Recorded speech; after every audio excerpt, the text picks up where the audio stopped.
อันว่าผู้ขานี่นะ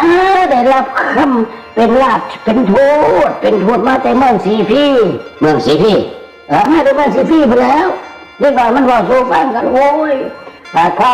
เจ้าสนไส้สันเดชเล่าให้ผู้ขาเป็นราชทูตถือราชสารเป็นทูตถือราชสารเพื่อจะนำราชสมเวสันดรกับพระนามสีให้อันเชิญคนกลับเมืองสันเดชแล้วเนี่ยเรื่องจริงมันวะเนี่ยโอ้ยสิโกติตัวเจ้านายเห็นยังไม่ผ่านท่านผู้มหาอำนาจผู้ยิ่งใหญ่ท่านลงมาเดี๋ยวนะนี่เจ้าดารุ่นนะโดนตายทีนะเขาบอกไงเจ้าให้เขามาด้วยเอาฟังไปไปนี่เลยไปมองนี่นะนี่เลยมองไหนล่ะท่านข้างหน้าตัวนะมึงจะไปข้างแม่มึงยังข้างหลังเห็นที่ทางอุรุเนี่ยว่าทางอุรุเห็นอยู่